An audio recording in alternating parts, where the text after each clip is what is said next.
नमस्कार। प्रवास action news network और आप सभी का स्वागत है। ईरान, अमेरिका और उनके सहयोगी देशों के बीच बातचीत की नई कोशिशें शुरू हुई हैं, जिनमें पाकिस्तान एक महत्वपूर्ण मध्यस्थ की भूमिका निभा रहा है।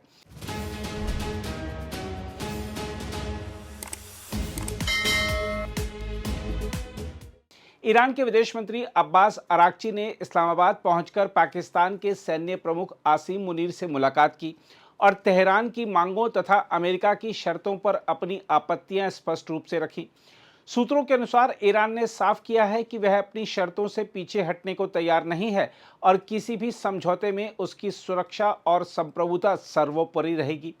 इसी बीच अमेरिका के विशेष दूत स्टीव विटकॉफ और जॉरेड कुश्नर भी पाकिस्तान पहुंच रहे हैं, जहां वह ईरान के साथ अप्रत्यक्ष वार्ता में हिस्सा लेंगे। हालांकि ईरान ने स्पष्ट किया है कि वह सीधे तौर पर अमेरिका के साथ आमने सामने बातचीत नहीं करेगा और अपनी बात पाकिस्तान के माध्यम से ही रखेगा। इससे यह संकेत मिलता है कि दोनों देशों के बीच अविश्वास अब भी गहरा है। उधर पाकिस्तान की राजधानी इस्लामाबाद में इन वार्ताओं को लेकर सुरक्षा के कड़े इंतजाम किए गए हैं। शहर के कई हिस्सों में लॉकडाउन जैसी स्थिति है, प्रमुख मार्ग बंद हैं और आम जनजीवन प्रभावित हुआ है। पहले दौर की वार्ता किसी ठोस नतीजे पर नहीं पहुंच सकी थी। ऐसे में इस बार भी अनिश्चितता बनी हुई है।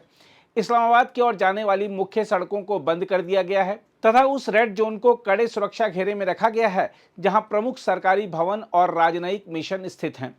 उधर पाकिस्तान की राजधानी इस्लामाबाद में इन वार्ताओं को लेकर सुरक्षा के कड़े इंतजाम किए गए हैं।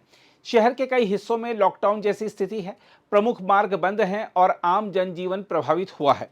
पहले दौर की वार्ता किसी ठोस नतीजे पर नहीं पहुंच सकी थी। ऐसे में इस बार भी अनिश्चितता बनी हुई है। इस्लामाबाद की ओर जाने वाली मुख्य सड़कों को बंद कर दिया गया है तथा उस रेड जोन को कड़े सुरक्षा घेरे में रखा गया है, जहां प्रमुख सरकारी भवन और राजनयिक मिशन स्थित हैं।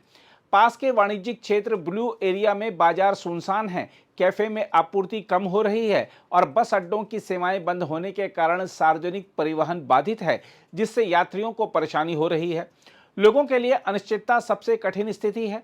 हाल के सप्ताहों में यह दूसरा लॉकडाउन है। अमेरिका और ईरान के प्रतिनिधिमंडलों के बीच वार्ता के लिए इस्लामाबाद में पहले 11 अप्रैल को लॉकडाउन किया गया था। वह वार्ता कोई समझौता हुए बिना समाप्त हो गई थी। इसके बाद शहर कुछ समय के लिए खुला, लेकिन पाकिस्तान द्वारा एक और दौर की बातचीत की मेजबानी की तैयारियां किए जाने के बीच पाबंदियां फिर लागू कर दी गईं। हालांकि वार्ता को लेकर अब भी स्थिति स्पष्ट नहीं है। हम आपको याद दिला दें कि ट्रंप ने ईरान के साथ 2 सप्ताह के युद्ध विराम को मंगलवार को अनिश्चित काल के लिए बढ़ा दिया था, ताकि तेहरान को युद्ध समाप्त करने के लिए एक संयुक्त प्रस्ताव तैयार करने का और समय मिल सके। यह फैसला युद्ध विराम की अवधि समाप्त होने से कुछ घंटे पहले किया गया था। दूसरी ओर ईरान के सर्वोच्च नेता मुज्तबा खामनेई ने देश के भीतर एकता की सराहना की है और कहा है कि दुश्मनों को बड़ा झटका लगा है। उन्होंने यह भी संकेत दिया कि ईरान किसी दबाव में झुकने वाला नहीं है। सुरक्षा कारणों से वह सार्वजनिक रूप से बहुत कम नजर आ रहे हैं और उनके निर्देश विशेष माध्यमों से जारी किए जा रहे हैं। उधर मैदान में स्थिति अब भी तनावपूर्ण बनी हुई है। अमेरिका के राष्ट्रपति ने अपनी नौसेना को हॉर्मुज जलमरू मध्य में ईरानी गतिविधियों पर कड़ी कार्रवाई के निर्देश दिए हैं।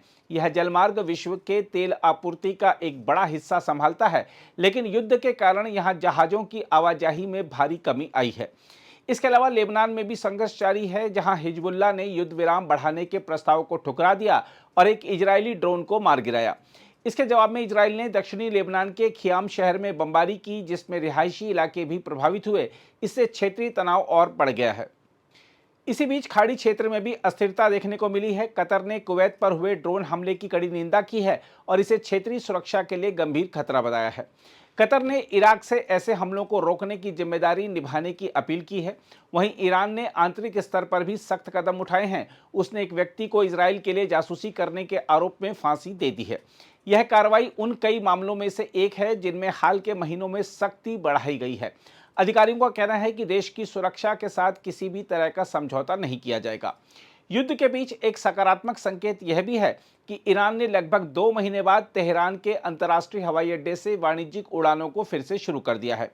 इससे यह उम्मीद जगी है कि स्थिति धीरे धीरे सामान्य हो सकती है। हालांकि पूरी तरह स्थिरता अभी दूर है। तुर्की ने भी संकेत दिया है कि यदि ईरान और अमेरिका के बीच समझौता होता है तो वह हॉर्मुज जलमरू मध्य में बारूदी सुरंग हटाने के काम में भाग ले सकता है। तुर्की ने इसे मानवीय जिम्मेदारी बताया है और बहुपक्षीय सहयोग की वकालत की है। वहीं ईरान के रक्षा मंत्रालय ने अमेरिका पर आरोप लगाया है कि वह इस युद्ध से सम्मानजनक तरीके से बाहर निकलने का रास्ता खोज रहा है। ईरान का दावा है कि उसकी सैन्य ताकत ने अमेरिका को कठिन स्थिति में डाल दिया है। कुल मिलाकर स्थिति बेहद जटिल बनी हुई है। एक और कूटनीतिक प्रयास जारी हैं, वहीं दूसरी ओर सैन्य गतिविधियां भी थमने का नाम नहीं ले रही हैं। आने वाले सप्ताह यह तय करेंगे कि बातचीत के जरिए समाधान निकलता है या यह संघर्ष और गहराता है। फिलहाल पूरी दुनिया की नजरें पाकिस्तान में होने वाली इन महत्वपूर्ण वार्ताओं पर टिकी हुई हैं, जो इस संकट के भविष्य की दिशा बदल सकती हैं। अगर आप भी लेना चाहते हैं देश दुनिया की तमाम जानकारी, तो आज ही सब्सक्राइब करें हमारे चैनल को। साथ ही नीचे दिए बेल आइकन को जरूर दबाएं ताकि हर अपडेट आप तक पहुंच सके।